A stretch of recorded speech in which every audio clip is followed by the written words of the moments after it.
Bom, papo não binário, por quê? Porque somos duas pessoas não binárias! E esse foi o chá revelação de hoje, pessoal. Até a próxima. Brincadeira. Mas falando sério agora, A gente pode falar brincando também, não tem problema.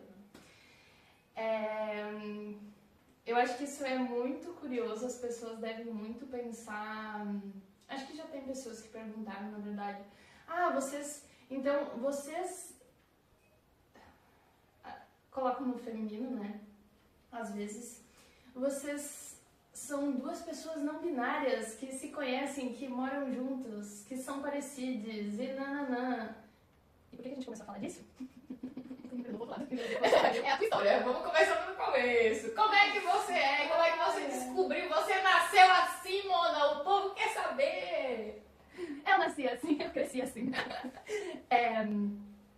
Então, eu acho que eu nasci assim. Não tem como eu saber, porque eu não tenho essa memória aí, né? Mas, sempre teve muitas coisas que eu nunca me encaixei muito nesse padrão de feminilidade, assim. Sempre foi uma questão pra mim, eu sempre achei que aquela coisa de vestir aquelas roupas que diziam que a gente tinha que vestir, eram coisas que não me cabiam. Eu sempre senti um grande desconforto, senti que eu destoava muito nesse sentido. E quando eu tentava ser mais eu, assim, era sempre uma coisa meio chocante, talvez. As pessoas reparavam muito e comentavam muito. E isso, coisas básicas, assim, né? Sou uma pessoa que nasceu nos anos 90.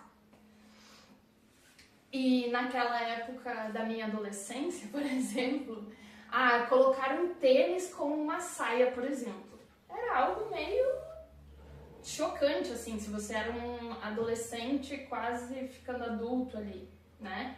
Claro que na infância isso é mais comum, mas na adolescência, vida adulta daquela época, isso não era algo muito...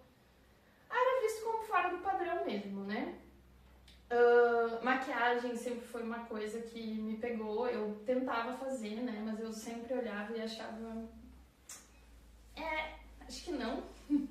Não conseguia achar bom, tinha questões com o cabelo comprido, todo mundo, é lindo, não sei o que, mas pra mim, eu não conseguia me ver direito, assim, com aquele cabelo, tanto que ele vivia preso, né? E você teve um momento, assim, de... isso, assim, querer encarnar esse personagem que dizem que tem que encarnar. Você, então, nasceu com uma vulva, você é mulher e encarna esse personagem. Você teve esse momento? Eu tive. Sim, na verdade... Não, eu não tive esse momento. Eu tive vários momentos da minha vida que eu tentei me encaixar nesse lugar, mas nenhuma dessas vezes aquilo pareceu natural. Então, foi isso, sim. Mas eu nunca soube nomear isso. Quando eu comecei a ouvir falar sobre não binaridade ser uma possibilidade, porque aí também eu descobri... Me entendi tarde como uma pessoa LGBT. Eu tinha... Tarde para a maioria, né? Eu tinha meus 24 anos. Cresci no interior, enfim, toda aquela coisa. Então eu já me entendi tarde uma pessoa LGBT. E aí, tipo, já era muita coisa pro lugar onde eu tava, né? Pra época, enfim. E a não binariedade veio como uma coisa a mais, e foi mais tarde ainda, eu já tinha 29 para 30, por aí. E foi num mês do orgulho, que inclusive é no mês do meu aniversário, então foi muita coisa junto, assim, que eu ouvi falar sobre não binariedade. E aí, quando eu ouvi falar sobre isso, foi assim, abriu um buraco na minha cabeça, do tipo, que é isso? Onde que eu tô? E eu fui procurar sobre, e aí foi um lance que assim que eu comecei, cada coisa que eu li eu me identificava mais e eu entendia mais. Aí no começo surgiu até aquela dúvida, e as pessoas te trazem essa dúvida também, então será que você não é uma pessoa transbinária? E aí foi um bom tempo de investigação, né? Terapia, enfim, para entender que não.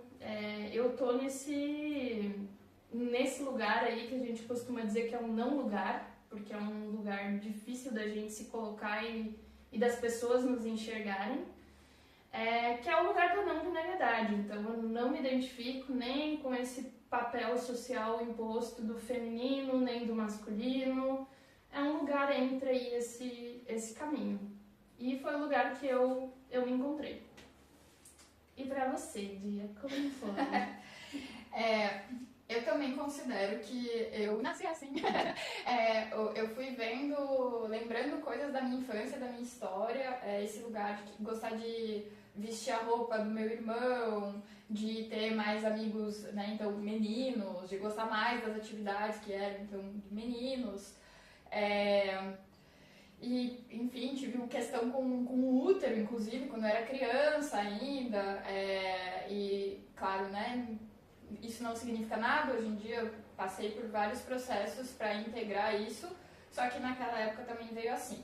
Só que aí sim, tive épocas ali que tentei, né, exercer esse personagem e não deu certo, adoeci todas as vezes que tentava fazer isso. E fui me sentindo cada vez mais estranha, na real. Eu lembro muito de pensar que eu era um ET, porque é isso, eu me vestia diferente, e aí eu também sou de uma cidade bem pequena, e aí depois eu morei em outras cidades pequenas também, e era sempre esse lugar do estranhamento, do eu não sou assim, enfim. Aí passou, né, uns anos até que foi com Mona que eu entendi que realmente eu então podia ser, porque daí eu tinha esse lugar também. Eu achava que eu precisava performar muito mais uma androginia do que eu performava para daí sim ser uma pessoa não binária. E eu fui entendendo que não, e isso foi um alívio assim no coração, porque eu parei de tentar ser algo que eu não sou, né? E aí outras coisinhas que aconteceram que eu também acho legal falar aqui. A galera começou a não usar sutiã, não usar top, e teve, né, esse movimento aí do feminismo. E eu comecei e eu amei e assim, aderi muito da minha vida, e eu percebi que isso não era um comum acordo. Pelo, a mesma coisa, ter pelo, não ter pelo. Pra mim entrou muito no lugar de tipo, gente, sim, é isso. Várias coisas que eu fui entendendo que pra mim era um lugar confortável, e que para as outras pessoas, então, para as mulheres, não era necessariamente. Então começou a me bater esse lugar do, se isso não fecha pra mim, então eu não sou isso, né? E isso vem em outras questões também, enfim, que, bom, eu não queria gestar filhos, e daí também entra um pouco, né, tem uma pressão, então foi saindo. Mas eu juntei, né, tudo isso, e quando encontrei aí então, uma pessoa não binária, pra mim fez muito sentido. Mas também é uma possibilidade as pessoas que escolhem isso, né? Escolhem essa desistência de gênero, a gente vai chamar assim, né?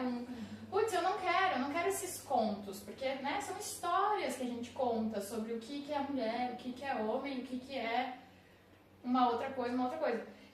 Então tem aí um processo de algumas pessoas que só olham pra isso e eu não quero, né? Eu não quero nada disso faz sentido. E também é um processo super válido, né? Eu acho que o gênero, ele tá aí pra ser experimentado, pra também ser desconstruído e, enfim. Então, é mais ou menos isso. Pra mim foi também há uns 3 anos atrás. Passei sem falar sobre isso um tempo, acho que isso também é importante falar, assim. É uma coisa que me gerou dor, que me gerou sofrimento, que eu não sabia bem como falar para as pessoas, eu tinha medo que as pessoas se afastassem, que não entendessem. E sim, acontece isso, com certeza, total. Mas aos poucos você vai também encontrando pessoas que estão abertas, que se interessam ou que também são. E a gente vai criando aí, né, as nossas redes, que eu acho que é muito, muito importante, assim. Então, mais ou menos isso. Se vocês tiverem dúvidas, por favor, né, falem com a gente, mandem. A ideia também é ir trazendo outras questões que a gente passa e consegue trocar mais ideia. Porque a gente também é isso, né? Sente falta de existências não binárias, Sim, né? E aí, só para acrescentar também, a gente está trazendo aqui a nossa perspectiva, a nossa história. Não existe um jeito de ser não binário, não existe um padrão. Ele, inclusive, é um termo guarda-chuva, né? Tem pessoas que são agênero, tem pessoas que são gênero fluido, tem pessoas... Então, a não binariedade ela é um termo guarda-chuva. Então, tem várias possibilidades dentro desse termo, né? E, que nem Dia falou, tem pessoas que, como eu, né? Eu tenho questões, eu não me sinto bem, eu tenho questões que mexem comigo fisicamente, né? Em relação a gênero, em relação a se colocar numa caixa determinada. Mas tem pessoas que vão se tornar não binárias ou só desistir do gênero por uma questão mais social e de luta mesmo. E todas elas são válidas. Se vocês tiverem alguma dúvida, que a gente possa falar mais sobre isso. E a ideia é falar mais sobre isso para mais pessoas se identificarem e porque a gente sente falta de pessoas falando sobre essas questões que a gente passa no dia a dia. Nossos pronomes, claro, não menos importante, elo, delo, mas me divirto com eles. Acho que as pessoas todas deviam se divertir um pouco mais. Eu uso pronomes neutros, elo, delo, mas também pronomes masculinos, tranquilo. Beijos! Beijos, até o próximo.